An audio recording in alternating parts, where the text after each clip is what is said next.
Murdaugh, they're going to talk about him right now as his remaining assets are being dispersed down to the boat crash victims.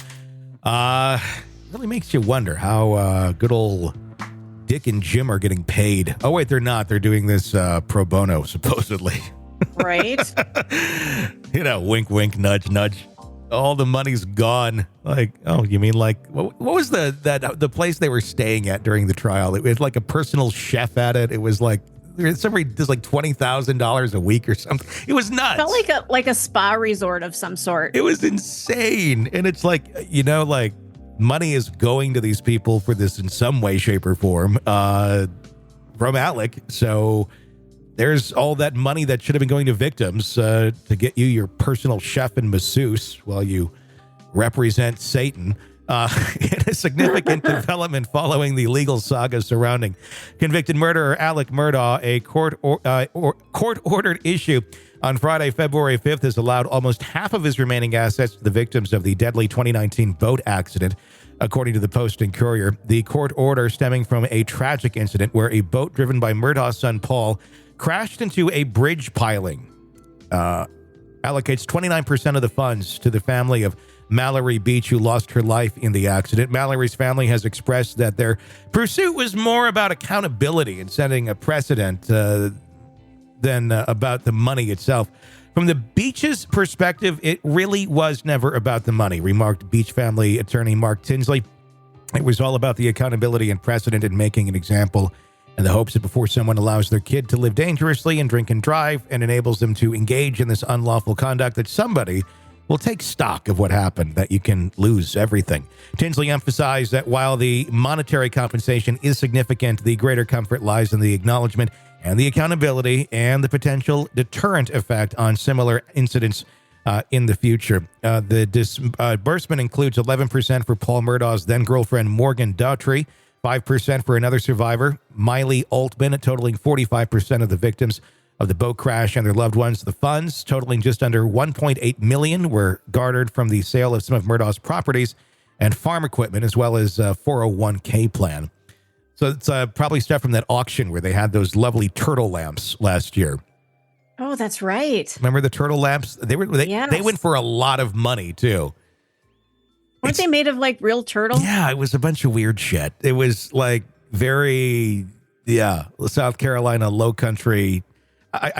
We can't criticize too much. I mean, up north, it's fucking deer heads on everything and jackalopes and all that. So, not exactly out of the ordinary for that part of the country, but is weird, I would say. I mean, as much as we do true crime and as interested as I am in this and passionate as I am about talking about this stuff, I would not want Alex Murdaugh's lamp in my office or his couch or really anything belonging to him. There's I don't know, and I'm not trying to get all ooh on this, but I feel like there's sometimes energy attached to shit, and that couldn't have been a great place to have someone who did that much negative shit to that many people and their stuff. I don't want in my house. Nope, I don't blame you there. It just comes with negative energy. You don't need that. And even if every time you look at it, you're thinking, oh, Alex Murdaugh. I mean, I get enough of that just looking at what we talk about. Like, I don't need an extra reminder when I'm sitting down to have some crunch and munch that, oh, yes, this is the lamp that Alec was, plotting something out over, one night. Crunch and munch. They still make crunch and munch? They do. Wow. It's really good. The disbursement of assets comes amidst a backdrop of legal turmoil for Murdaugh. A well-known attorney in South Carolina low country, his legal troubles obviously escalated after he claimed to have discovered his wife Maggie, youngest son Paul, shot to death at their hunting lodge grounds in June of 21. Subsequently, Murdaugh was indicted for the murders in July of 22 and found guilty in March of 23, currently receiving life without parole. November, he pled guilty to 22 financial crimes, including wire fraud and money laundering, totaling a separate chapter in his legal entanglements. His assets were seized in November of 21. And then, of course, we just recently had that hearing the other day with Judge Toll saying that even though a juror said that they were influenced by the clerk of court, you still don't get a retrial, which I never thought I'd be on Alex Murdaugh's side for anything, but I am on that. I think he should get a new trial because otherwise we are questioning and we are not running our system of justice the way it should be done. Yep, exactly. There was some wrongdoing, and the way we allegedly do things in this country is we have a process, and that process was poorly followed. So he deserves another trial. I say cart him back out there again. And I mean, I'm pretty confident justice would prevail either way. And if we need to expose his shit all over again, then expose his shit all over again. But it's such a gray area there. I shouldn't even say it's a black and white area.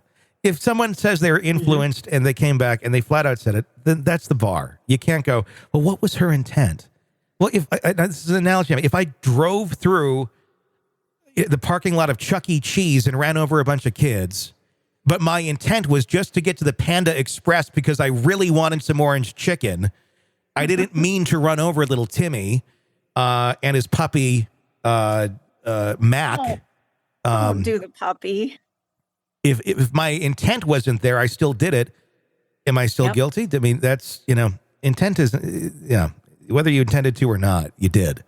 So anyway.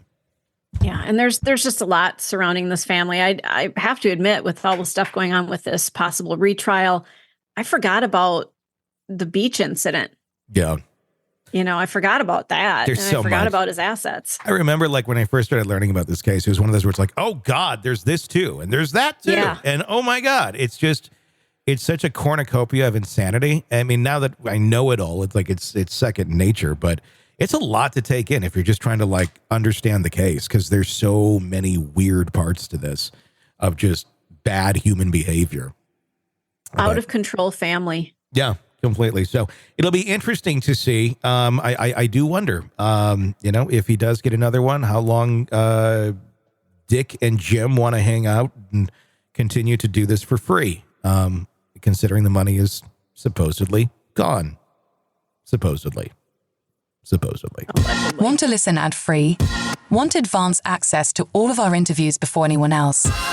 Become a True Crime Today Premium Plus subscriber on Apple Podcasts. You get every episode commercial-free. So you can binge on True Crime until you can binge no more. Search True Crime Today Premium Plus on Apple Podcasts now, or go to our podcast page and sign up now. More of the Hidden Killers podcast next.